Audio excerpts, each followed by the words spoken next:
Howard Phillips Lovecraft. El horror en la playa Martin.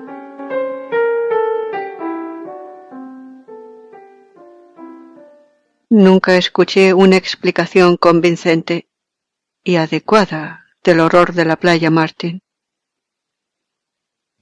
A pesar de un gran número de testigos, no hay dos que concuerden entre sí. Y el testimonio tomado por autoridades locales contiene las más sorprendentes discrepancias. Quizás esta vaguedad sea normal en vista del carácter inaudito del horror en sí. El terror más paralizante para todos aquellos que lo vieron y de los esfuerzos hechos por la elegante posada Wavecrest para silenciar todo después de la publicidad creada por el profesor Alton y su artículo ¿Están los poderes hipnóticos reservados a los seres humanos? A pesar de todos estos obstáculos, me esfuerzo en presentar una versión coherente. He visto el espantoso hecho y creo que debería darse a conocer en vista de las aterradoras posibilidades sugeridas. La playa Martin es una vez más un lugar populoso, un balneario muy visitado, y yo tiemblo cuando pienso en ello. Sin embargo, no puedo mirar al océano sin temblar. El destino no carece siempre de un sentido de drama y clímax. En consecuencia, el terrible suceso del 8 de agosto fue seguido por un periodo de menor excitación en torno a la playa Martin. Todo comenzó el 17 de mayo, cuando la tripulación de un pesquero, el Alma de Gloucester, bajo el mando del capitán James P. Horne, mató, tras una batalla de casi 40 horas, a un monstruo marino cuyo tamaño y aspecto produjeron luego gran conmoción en círculos científicos y que ciertos naturalistas de Boston tomaran grandes recaudos para su preservación taxidérmica. El animal tenía unos 50 pies de longitud y era de forma cilíndrica, de unos 10 pies de diámetro. Inconfundiblemente era un pez branquiado en su mayor afiliación, pero tenía ciertas curiosas modificaciones, tales como rudimentarias extremidades delanteras en forma de 6 patas con dedos en lugar de aletas pectorales, las que promovían las más amplias especulaciones entre los especialistas. Su extraordinaria boca, su gruesa y escamosa piel y su único y profundo ojo eran maravillas apenas menos remarcables que su colosal tamaño.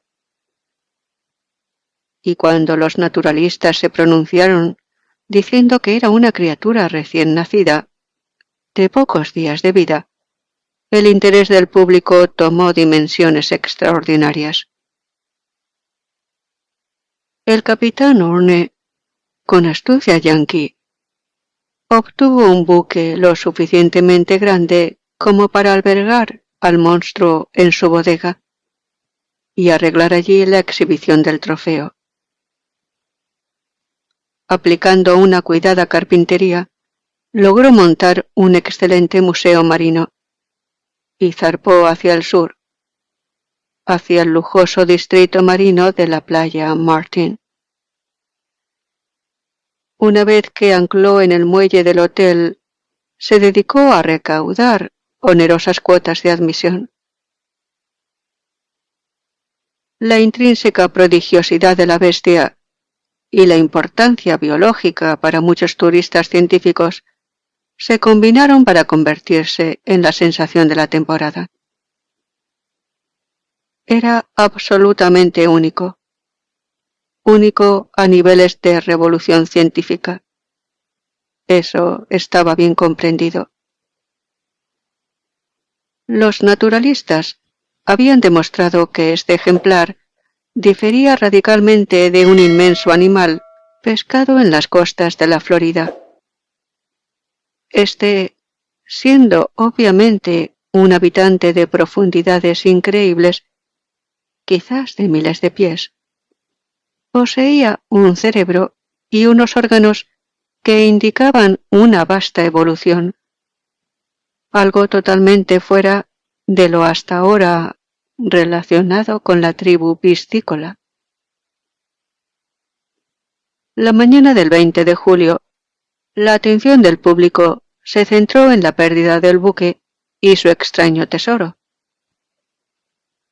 En la tormenta de la noche precedente, se había librado de sus amarras y desvanecido para siempre de la vista del ser humano, llevándose consigo al único guardia que había dormido a bordo, a pesar del vendaval. El capitán Horner, respaldado por el excesivo interés científico y asistido por un gran número de barcos pesqueros desde Gloucester, emprendió una exhaustiva búsqueda, pero sin más resultados que la incitación de comentarios e interés. El 7 de agosto se perdió toda esperanza, y el capitán Horner regresó a Wave Crest para resolver sus negocios en la playa Martin y conversar con algunos de los científicos que aún permanecían allí.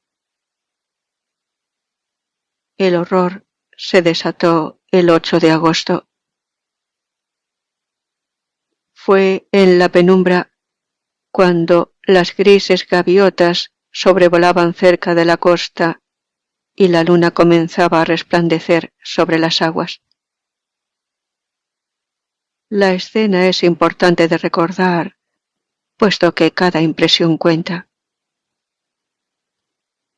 En la playa había varias personas paseando y algunos bañistas rezagados provenientes de las casas de campo que se elevan modestamente en las colinas del norte o de la adyacente posada, cuyas imponentes torres proclamaban su fidelidad a la riqueza y a la grandeza. A buena distancia había otro grupo de espectadores que descansaban en las terrazas cubiertas e iluminadas de la posada y que disfrutaban de la música del suntuoso salón. Estos testigos, incluidos el capitán Horner y su grupo de científicos, se unieron al grupo de la playa antes de que el horror progresara demasiado. Lo mismo hicieron muchos de la posada. Ciertamente no hubo carencia de testigos, sino que confundieron en sus relatos, por el miedo y la duda, aquello que vieron. No hay registro exacto de la hora en que comenzó todo, aunque la mayoría dijo que la luna estaba a un pie por encima del vaporoso horizonte. Mencionaron la luna porque lo que vieron pareció sutilmente conectado con ésta.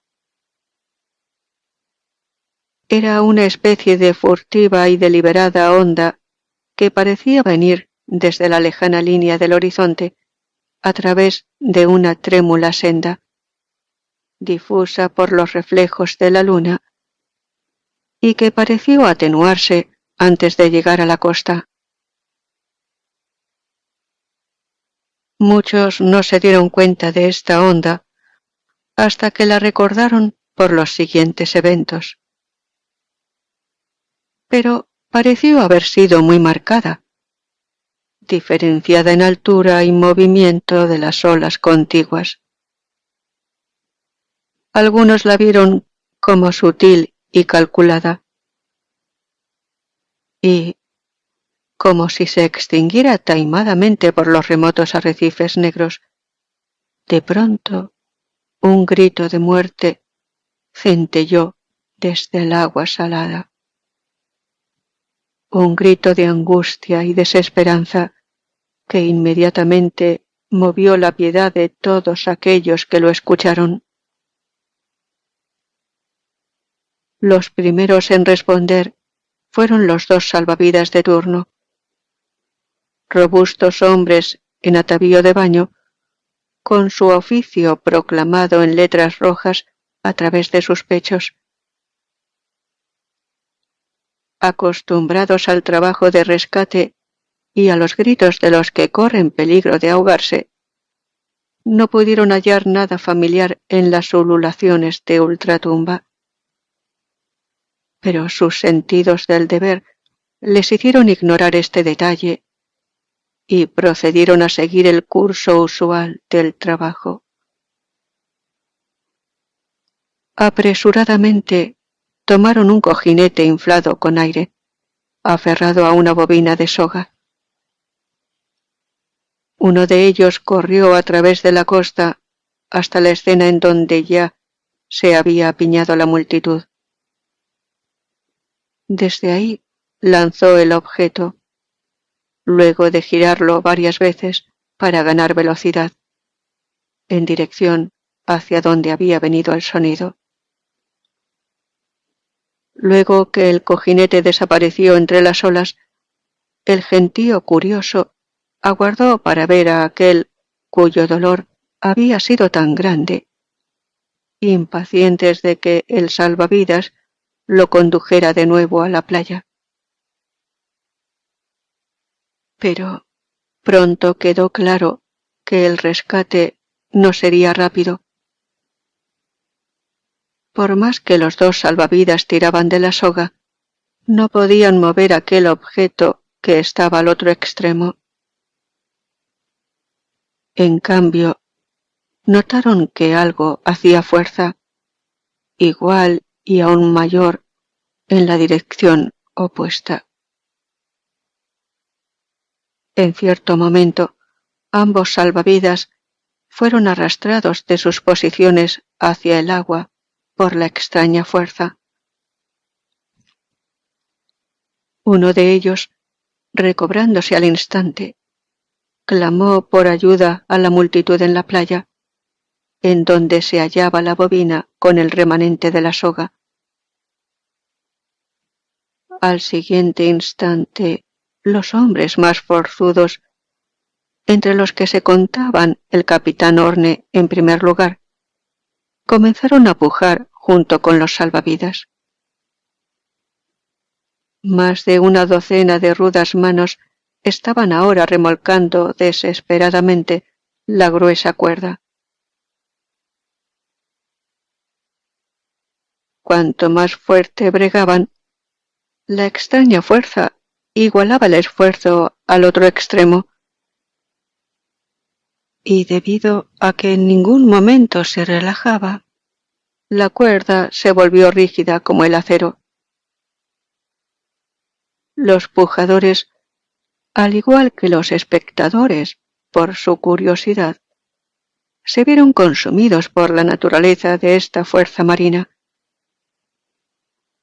La idea de un hombre ahogado había sido ya desechada, e insinuaciones de ballenas, submarinos, monstruos y demonios eran libremente tenidas en cuenta. Todos seguían tirando con la sombría determinación de descubrir el misterio. Finalmente se decidió que una ballena se habría engullido el cojinete. El capitán Horne, ya como líder natural, gritó a quienes estaban en tierra firme que sería necesario un bote como medio para acercarse, arponear y cazar al leviatán oculto. Varios hombres se dispersaron en busca de una embarcación adecuada, en tanto que otros fueron a suplantar al capitán en la tensa cuerda, ya que su lugar era, lógicamente, al frente de la partida que se formaría para tripular el bote. Su idea de la situación era muy clara y no se limitaba a una ballena, ya que se había entreverado con un monstruo mucho más extraño. Se preguntaba cómo podría actuar y manifestarse un adulto de esa misma especie a la que pertenecía el infante de 50 pies.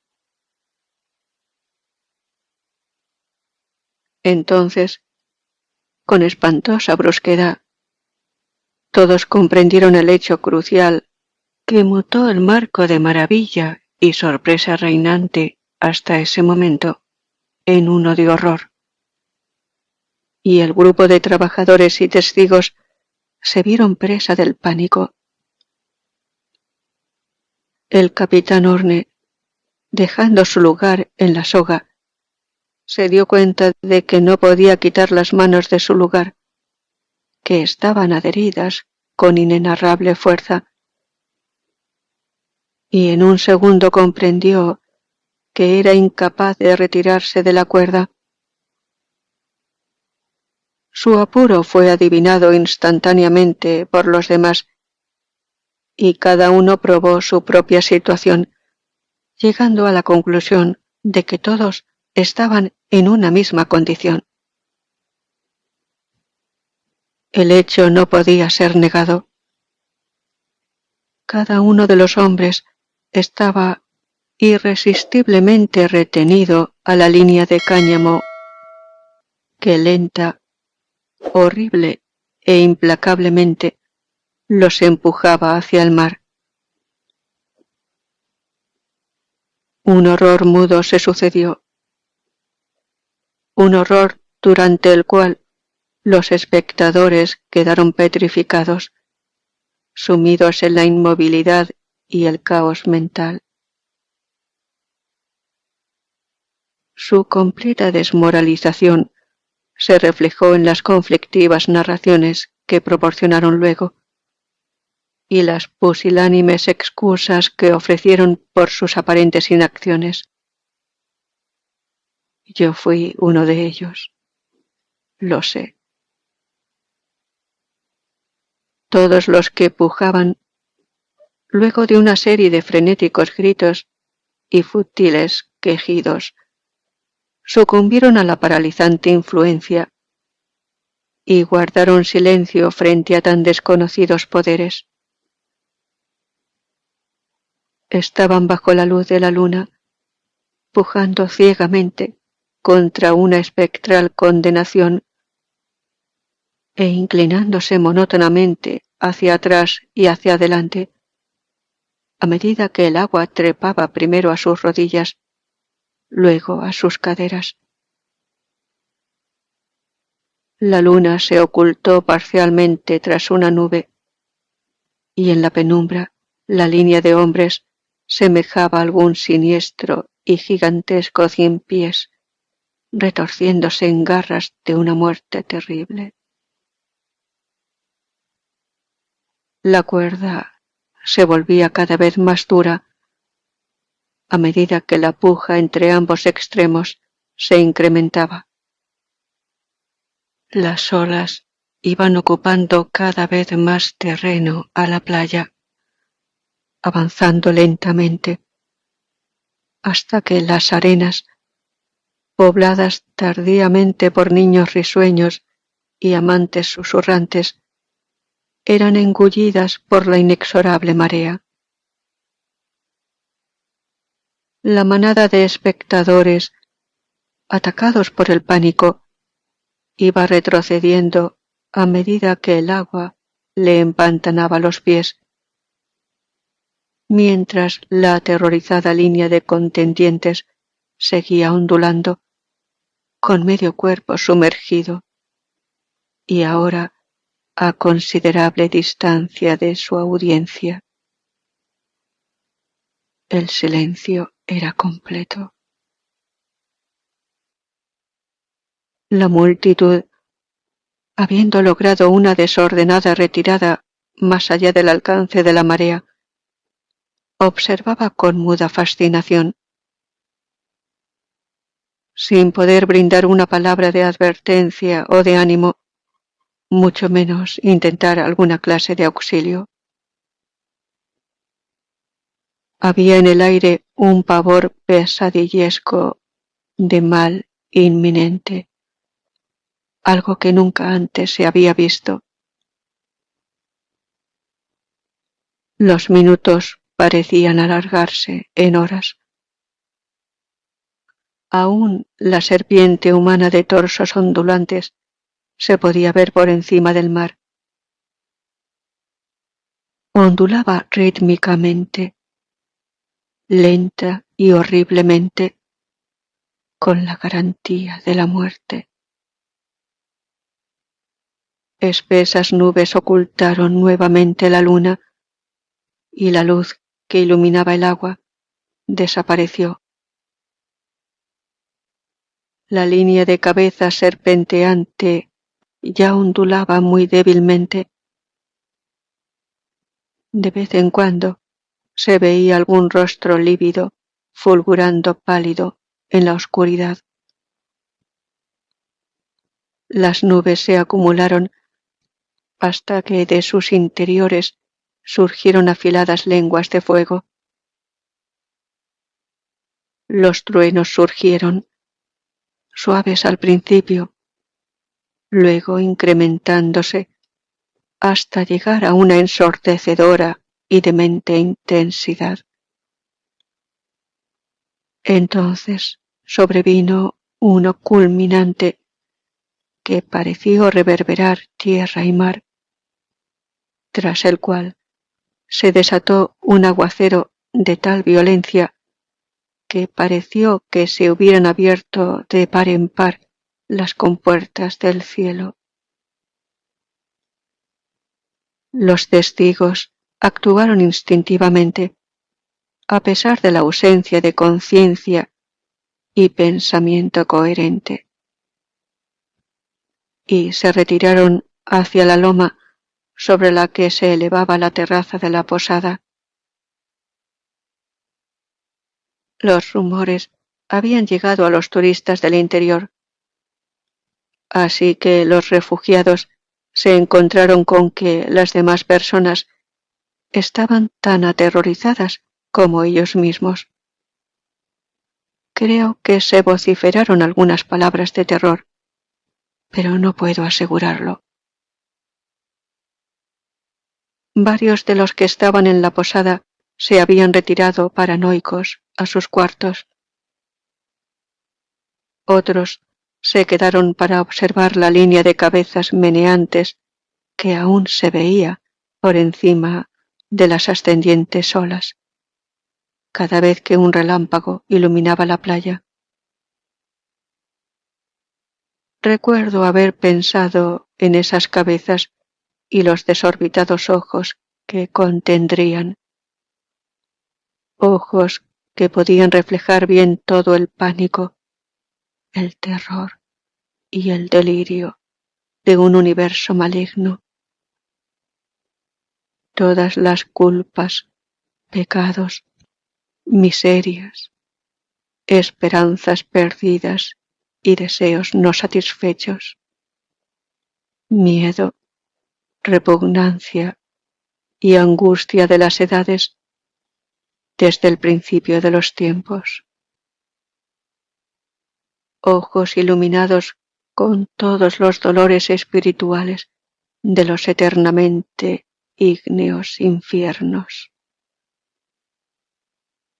Y cuando miré más allá de las cabezas, mi imaginación conjuró otro ojo. Un ojo individual, igualmente encendido, aunque con un propósito tan perturbador para mi mente que la visión pronto se desvaneció. presas de una desconocida fuerza, la línea de condenados se sumergió. Sus gritos silenciados y plegarias no elevadas sólo serán conocidas por los demonios de las olas y del nocturno viento. El torrente que el enfurecido cielo estaba expeliendo en medio de un loco cataclismo de sonidos satánicos pareció aminorar. Entre el resplandor de los fogonazos, una voz celestial resonó contra las blasfemias del infierno, y la agonía de todos los idos reverberó en un apocalíptico y ciclópeo estrépito. Fue el fin de la tormenta, y aquel espantoso temporal cesó, y la luna, una vez más, alumbró con sus pálidos rayos sobre un mar extrañamente calmo. Ya no había línea de cabezas. El agua estaba calma y desierta, y sólo era alterada por las ondas de lo que parecía ser un remolino, en el mismo lugar de donde provino primeramente el grito. Y cuando miré hacia esa traicionera zona, con febril imaginación y sentidos agobiados, se escurrió en mis oídos, proveniente de un abismo inmensamente profundo, el débil y siniestro eco de una risa.